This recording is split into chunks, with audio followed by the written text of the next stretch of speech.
아브람도 본래 이름이 아브라함이 아니었고 아브람이었죠. 그래서 하나님께서 이름을 계명시키십니다.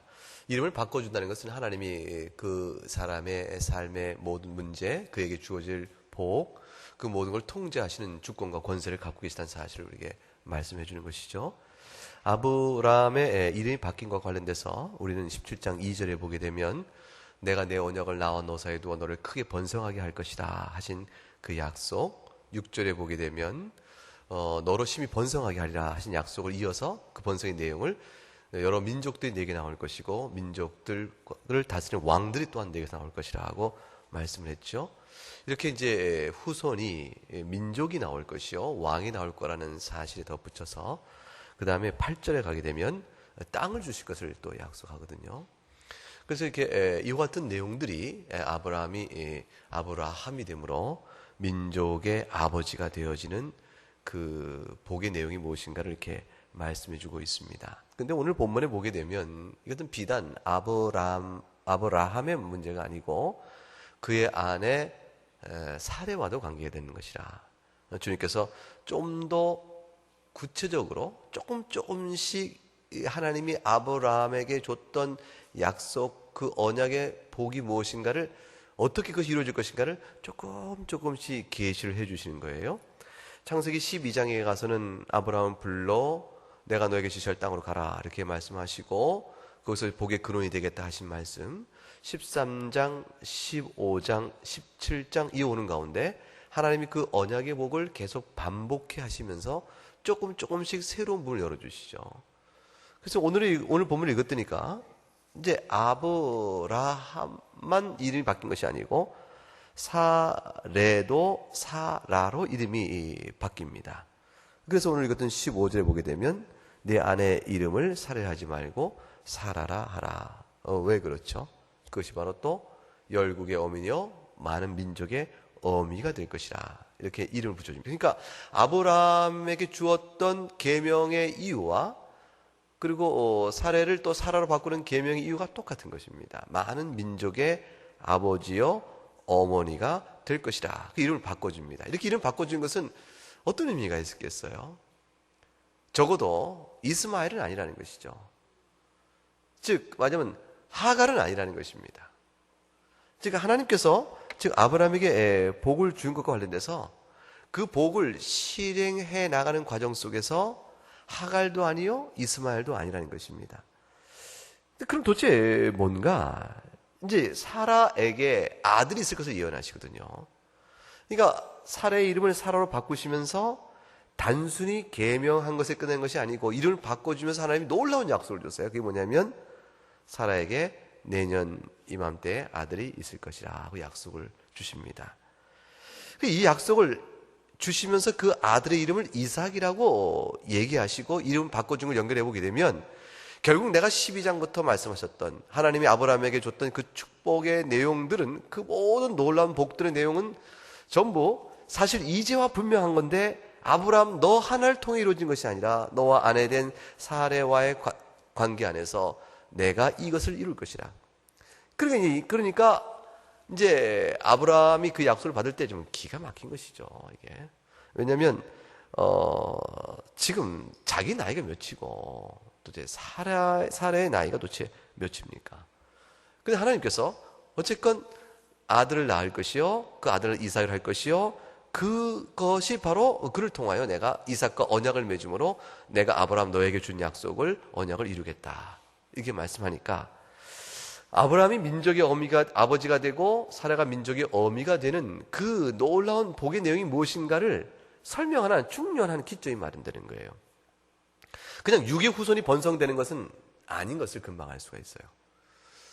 왜냐하면 일단은 이 내용 로마서 4장 이제 10절째 가게 되면 하나님이 열국의 아비로 만든 아브라함의 복 그거 관련돼서 또 사라를 열국의 어미로 만들면서 아이를 낳게 될 것이라고 약속하신 그 약속을 믿으라고 말할 때 결국은 이 아브라함에게 준 후손의 놀라운 축복이 믿음으로 얻어지는 것임을 보여주고 누가 아브라함의 후손이 될 것인가를 말해준 중요한 단서가 뭐냐면 사레에게 아들이 있을 것이라는 하나님의 이 약속을 믿느냐 안 믿느냐에 따라서 아브라함 후손이냐 아니냐가 달라지는 그런 아주 중요한 핵심적 역할을 여기서 하게 되는 거예요. 예컨대 로마 4장 10절에 그래서 이렇게 되어 있습니다.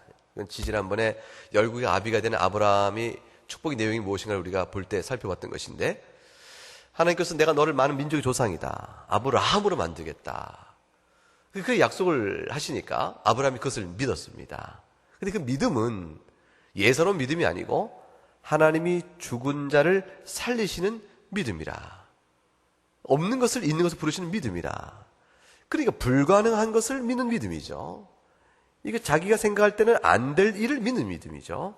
이 믿음을 갖는 자를 하나님이 기초로 해서 아브라함의 많은 민족 조상을 삼겠다는데, 갈라디아서 3장에 가게 되면 이것이 똑같은 내용이 나옵니다. 아브라함이 하나님 믿음에 그것을 의로 정하셨다. 그러고 나서 17절에 말하기를 그런즉 믿음으로 말미암은 자는 다 아브라함의 자손이라.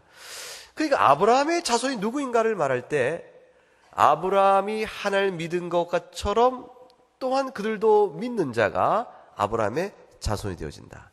그럼 아브라함이 하나님을 믿었던 그 믿음의 내용이 도대체 무엇인가? 그 믿음의 내용은 12장에 주신 약속을 믿는 것이요, 15장의 약속을 믿는 것이요, 지금 17장에 와서 얻은 약속을 믿는 것인데, 그 믿음의 약속의 궁극적인 결과적으로 마지막에 나가는 것은 사라에게 아들이 있을 것이라는 약속 자체를 믿어버리는 거죠. 그러니까 결국 이 믿음은 우리의 상황이 불가능한 것인가, 우리의 판단과 상황에 비추어서 안 될 일인가 될 일인가를 판단하여 따지는 것이 아니고, 하나님이 말씀하셨음에 그 일이 될 것이라고 그냥 믿는 것이죠. 그러니까 하나님이 주신 약속이 우리의 형편에 비추어 어떨 것인가를 판단해 믿는 것이 아니고, 말씀하신 이가 하나님이심으로 그리 될 것이라 이렇게 믿는 것입니다. 그러니까 하나님이 이 아브라함에게 많은 민족의 아버지가 될 것이요, 사라에게 민족의 어머니가 될 것이라고 말했던 그 많은 민족이 결국은 육적인 혈통이 아니라는 것을 금방 알 수가 있죠. 7절에 믿음으로 말미암은 자가 아브라함의 자손이라고 했던 이 갈라디아서 3장 7절의 말씀에서 우리 금방 또 알 수 있는 것처럼, 그것은 또 오늘 본문에 가게 되면 금방 두드러지는 대비가 있는데, 하나는 이스마엘입니다. 하나님이 이스마엘을 보고 하나님 이스마엘에게도 약속을 주세요. 하나님 이스마엘에게 그가 풍성한 자손이 있을 것이다, 그런 약속을 주시거든요. 그러면 이스마엘이 풍성한, 이제 오늘 본문의 20절에 가게 되면 이스마엘에 대해서 내가 네 말을 들어내 그에게 복을 줘 그를 매우 생육하고 번성하게 할 것이다, 이렇게 되어지는데, 사레에게 아들을 줄 것이다, 그 아들의 이름을 이삭을 해라, 그 말은 이스마엘도 아니요 하갈도 아니라고 했으니까 이스마엘이 누리고 있는 이 복이 하나님이 아브라함에게 주고자 했던 복이 아님을 금방 알 수가 있죠. 결국 뭐냐면 생육하여 번성하고 12두령이 더 큰 나라가 되는 것, 이것이 겉보기에는 아브라함에게 준 약속과 동일한 약속의 성취가 이스마엘에 이루어지지만, 정작 하나님이 이 약속을 통해서 아브라함에게 주고자 하는 복은 육적인 복이 아닌 것을 금방 알 수 있는 거예요. 세속적 복이 아닌 것입니다. 그럼 그 복은 뭔가? 그 복은 하나님께서 이삭을 주겠다는 약속을 굳게 믿고 믿음으로 주 앞에 나감으로 얻는 복이니, 이 복은 결국은 이삭의 약속의 자녀인 이삭과 나중에 약속의 자손으로 오시는 그리스도와의 이 상관관계를 비춰보게 되면, 이삭을 줄 거라는 약속을 믿은 아브라함과 그리스도 말미암아 용서와 자비와 긍휼과 은혜를 베푸시는 하나님을 믿는 믿음과 여기 안에 아주 이렇게 일치성이 쫙 성립이 됩니다. 그래서 오늘날 우리에게는 예수 그리스도를 믿고 아브라함에게 주어진 복을 사모하는 자, 본향의 축복을 사모하는 자에게 그 은혜를 주시는데, 그 은혜는 아브라함이 하나님의 이삭을 자녀를 줄 것이라는 약속을 믿은 것과 동일한 성격의 믿음이요, 그럼으로 인해서 아브라함에게 준 복은 단순한 세속의 복이 아니요 영적 복임을 우리에게 말씀해 줍니다. 이 복의 내용을 믿는 것이 쉬운 일일까요? 그러니까 지금 사라의 몸에서 아들이 날 것이라는 약속을 하나님 주셨는데, 그것을 이제 하나님이 주셨으니까 그 약속을 믿는 것이 중요하다고 말하고 있지만, 그것이 과연 쉬운 일일까? 아브라함이 하나님의 약속을 믿었죠. 하나님의 복 주겠다는 말씀, 복의 근원 삼을 걸 믿었어요. 믿었는데 어떻게 성취할지를 몰랐던 거예요. 이게 어떻게 이것을 이루어지는지 몰랐습니다. 몰랐는데 아브라함이 하나님 앞에서 오늘 본문에서 이걸 들어보니까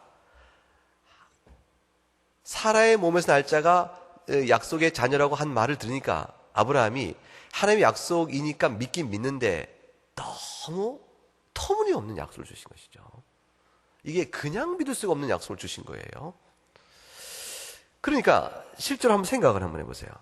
우리가 아브라함을 생각해 봅시다. 그러면 창세기 12장에 약속을 주시고 본향을 떠나라. 그러니까 떠났어요. 하나님 말씀을 믿고 떠났죠. 그러고 나서 이제 15장까지 하나님이 도대체 나에게 어떤 복을 주실지 감이 안 잡혀요. 안 잡히니까 이렇게 이제 여러 가지 궁구를 하고 있는데 한 10년쯤 하나님 15장에서 하나님 주신 약속이 하늘의 별처럼 네 후손이 많게 될 것이고 이 가나안 땅을 주겠다고 약속하셔서 75세쯤 됐을 때예요. 75세쯤 됐을 때 그 약속 주니까 그 약속을 턱 믿은 거죠. 하나님 주신 약속을 믿은 건데 10년 동안 기다려도 하나님이 어떻게 이 약속을 성취할 것인지 하나님 아무 일을 안 주시는 거예요. 그러니까 결국은 내 몸에서 날짜라야 내 언약을 복을 받을 자라고 약속을 하셨는데 85세가 될 때까지 하나님이 자식을 안 주시니까 결국은 하나님이 어떻게 이 약속을 성취할 것인가 해서 답답했던 아브라함은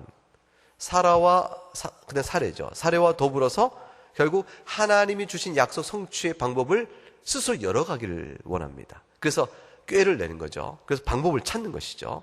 그래서 하나님이 약속하신 것을 이루어가기 위해서 그들 부부가 둘이 합의한 것은 뭐냐면 하갈을 통해서 자식을 얻는 것이었습니다. 근데 그것은 하나님이 주신 약속에 어긋나는 것이 아니라고 굳게 믿었죠. 왜냐하면 아브라함의 몸에서 날짜라야 네 후사가 될 것이라고 분명히 말해줬기 때문에 결국은 내 나이 85세요? 당신은 이미 75세요? 그러니 어렵고 그러면 어떻게 됩니까? 이제는 우리가 하나님께서 아마 일을 안 하시고 계신데 우리가 이렇게 내 몸에서 날짜를 했으니까 하갈과 동침할 자식을 놓으면 그것이 충분하지 않겠는가 이렇게 생각을 한 거죠. 그래서 이스마엘을 하나 얻은 것입니다. 얼마나 이쁘겠어요. 그것이 사라에게서 낙은 아니지만 그냥 아브라함 입장에서는 자기 자식이니까 너무 이쁜데 13살 될 13년이 지난 99세가 된 지금이 나타나서 하나님이 13년간 침묵입니다. 하갈에게서 동침하여 아이를 낳은 이후 하나님이 17장에 다시 나타날 때까지 하나님이 아브라함의 모든 일을 내버려 두시고 말씀을 안 주세요. 그러니까 16장, 17장 사이에 하나님이 나타났던 기록이 없습니다. 이 13년 동안 침묵하신 하나님이 아브라함 99세에 이스마엘 13살 돼서 이제 안도를 할 만한 그때 턱 나타나셔서 말씀하시기를 하갈은 아니고 이스마엘도 아니라 그러시는 거예요. 그리고 이제 사례를 통해서 자식을 주겠다. 그 약속을 이루겠다 하니까 아브라함이 하나님의 약속을 깊게 믿었지만 그 마음에 아브라함의 반응이 18절에 뭐라고 나옵니까? 이스마엘이나 하나님 앞에 살기를 원하나이다. 이렇게 얘기가 나오는 거예요. 그러니까 우리는 지금 여기서 아브라함의 믿음의 부분을 좀 생각할 필요가 있어요. 아브라함이 하나님을 못 믿고 그렇게 얘기하는 것인가? 아브라함이 주어진 약속은 하나님 주신 약속대로 나가면 그 약속의 내용이 어떻게 되냐면 죽은 자, 이미 사례는 이미 태가 다 죽었거든요. 자기도 죽었거든요.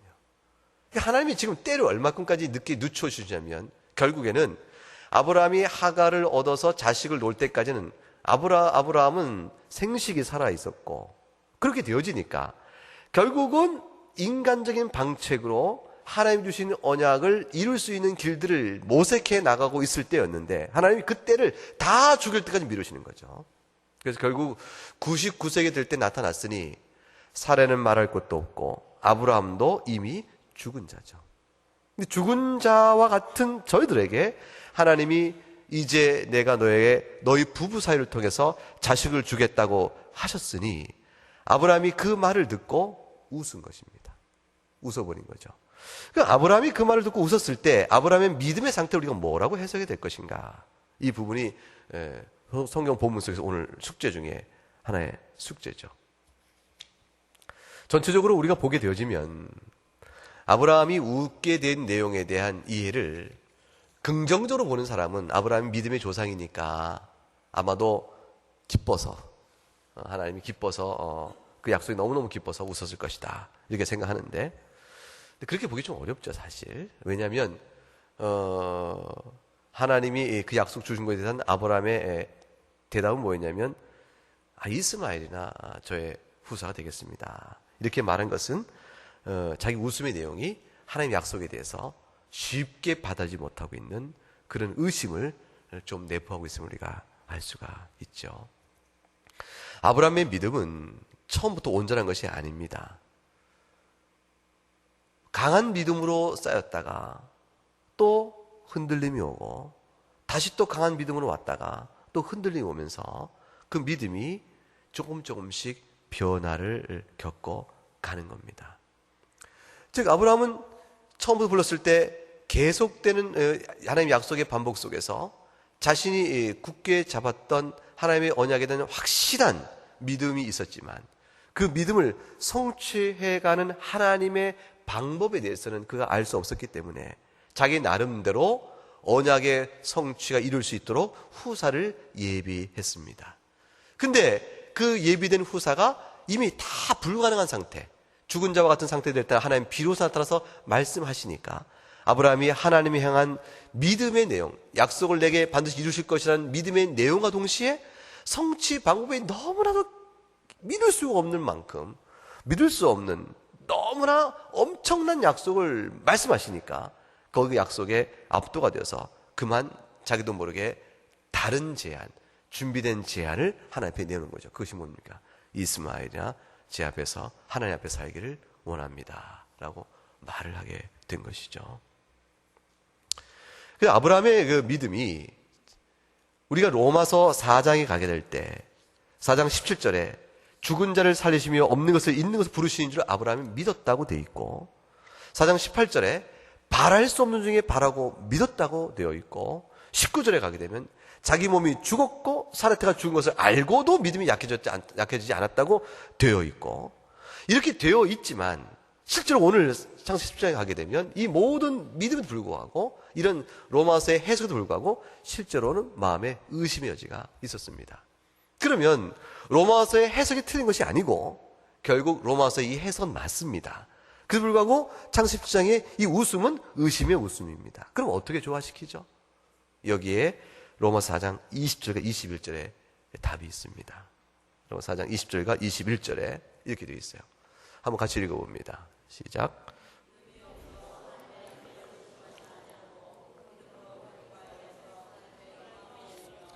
약속하신 그것을 또한 능히 이루실 줄을 확신하였으니 아브라함은 우리하고 크게 다른 사람이 아닙니다. 그가 믿음이 의심이 들죠. 흔들립니다. 이스마엘을 바라보고 13년 동안 하나님이 다시 나타나지 않을 동안에 내 몸에서 날짜라야 후사가 된다. 엘리에색이 아니다. 하나님 과연 내가 학을 통해 내 몸에 날 후사를 얻었으니 이것이 바로 하나님의 약속의 후사가 될 것이다. 믿고 13년을 길러온 아들입니다. 그런데 하나님께서 이제 다시 나서 말씀을 하는 그 순간에 아브라함이 흔들리면서 도대체 불가능한 말씀을 하시니까 의심을 하죠. 그런데 20절에 보게 되면 믿음이 없어 하나님의 약속을 의심하지 않고 그다음에 뭐라고 됐죠? 믿음으로 견고하여져서란 말이 나옵니다. 이게 참 중요한 말입니다. 아브라함이 하나님의 약속을 의심하지 않고 받게 되는 것은 자신의 힘과 능력과 판단으로 하나님의 말씀을 받은 것이 아니고 하나님의 약속을 받게 됨에 있어서 믿음으로 견고해질 수 있도록 도우시는 하나님의 은혜로 말미암아 믿음이 서게 된다는 사실을 말해주는 거예요. 이게 굉장히 중요한 핵심입니다. 즉 아브라함은 하나님이 너무나 엄청난 약속에 압도돼서 그만 자기 남대로 이스마엘입니다 하고 자기가 준비된 답을 내놨지만 그러나 그것이 아니고 반드시 사레가 내년에 아들을 낳을 것이고 이삭이라 하라. 그 이름을 바꾸라고 하시는 하나님의 말씀 앞에서 그 말씀 앞을 결국은 믿음을 견고히 세워지는 하나님의 은혜로 말미암아 다시 그 마음이 하나님 앞에서 올곧게 세워지게 되어집니다. 그러니까 아브라함이 처음부터 믿음이 완전한 사람이 아닌 것이죠. 나름대로 믿음 안에서 하나님의 믿음의 방편을 놓고 자기 나름대로 인생의 방법과 지혜를 짜보고 생활의 방편을 모색해보고 그러다가 다시 흔들릴 때 하나님 도우심으로 서가면서 이런 과정을 서가면서 하나님 앞에서 결국 믿음이 견고해지는 은혜를 받아 누림으로 결국은 죽은 자도 살리시는 줄 알게 되는 그 믿음이 서게 되는 것입니다. 우리도 이 땅에 사는 동안에 여러 가지로 하나님을 바라보며 살지요. 하나님의 말씀을 또 믿고 의지합니다. 그런데 우리가 하나님의 말씀을 다 순전하게 받고 이해하지 못하잖아요. 하나님께서 우리 삶 속에서 너희가 과연 아무것도 염려하지 말라 말씀하시고, 무엇을 입을까 무엇을 먹을까 염려하지 말라 말씀하시고, 하나님 나라 그 의를 구하라 말씀하지만, 우리가 그 말씀대로 세상 살아가는 방법대로 살지 않고 그 말씀 의지해가면서 주의 교훈에 정직하게 사는 일에 자신이 없습니다. 그렇게 살면 꼭 밥 굶고 죽을 것 같은 두려움을 얻는 것이죠. 그러니까 타협이 이루어지죠. 타협을 이루어진 상태 속에서 어려움을 당하게 되면 그 어려움을 하나님께 해결하다가 다시 주 앞에서 나옵니다. 그럼 이미 자기가 자초한 일이죠. 자초한 일인데 하나님 앞에 또 도와달라고 또 나오는 거예요. 그런 가운데서 우리는 점점 뭘 배워가냐면, 하나님께서 하나님의 말씀이 진리요 그 안에 능력이 있다는 사실을 배워가게 됩니다. 그러면 그 다음부터는 다시는 그와 같은 어려움, 미련한 짓을 하지 않도록 우리 변화된 믿음이 서게 되어지죠. 하나님 때때로 우리를 연약한 가운데 내버려 두십니다. 내버려 두실 뿐더러 때때로는 죄 가운데 있는 대로 내버려 두기도 하십니다. 그래서 우리가 하나님의 말씀에 어긋나고 또는 마음에 더러운 정욕이 있어서 죄를 범하고 욕심이 가득 차 있어서 이게 하나님 말씀을 듣고 경계하고 가르치나, 그래도 불구하고 이 욕심이 사그러지지 않으니까 하나님 때때로는 그 정욕을 그대로 행하고 내버려 두셔서 큰 실족과 어려움을 당하게 하시죠. 그 당을 하신 뒤에 하나님이 그를 진지로 택하여 구원하신 백성이면 그로 하여금 자신이 얼마나 비참한 모습이요, 죄가 얼마나 두려운 것인가, 자기가 얼마나 연약한 자인가, 하나님이 도우시면 살 수 없는 자인가를 깊게 깨닫게 하시고 다시 돌이켜서 다시 세워주게 되어지면 다시는 그 죄 가운데로 가지 않는 믿음의 견고한 확신이 서게 되어지죠. 다윗도 그랬잖아요. 다윗도 하나님의 말씀 앞에 하나님이 그 마음에 기뻐한 자였지만 그 생애 동안에 많은 연단과 또 훈련을 받았지만 그가 결국 무너질 때 한순간에 무너져 버리고 그 뒤에 다시 돌이켜 나가죠. 솔로몬이 그렇잖아요. 솔로몬이 모든 걸 누렸지만 그 하나님 앞에서 얼마나 배도의 길처럼 그 많은 실수와 잘못을 범합니까? 근데 그가 전도서에 펴낸 모든 얘기 속에는 결국은 하나님 앞에 살아야 될 인생의 참뜻이 있다는 사실을 돌이켜 깨닫는 모습이 나오죠. 회개의 모습으로 돌이켜져 나갑니다. 우리는 그런 모습, 연약한 모습 안에서 하나님 끝까지 믿음을 견고히 붙드신 사랑 가운데서 믿음이 세워가는 것이에요. 아브라함의 믿음은 우리가 생각하는 모든 믿음의 모범이요 아버지였지만 그 믿음조차도 의심의 흔들림이 없었던 것은 아닙니다. 그 흔들림에도 불구하고 주께서 그를 세워나가신 것이에요. 그래서 우리는 이것을 알 수 있죠. 우리가 신앙생활 하는 동안에 의심은 찾아옵니다.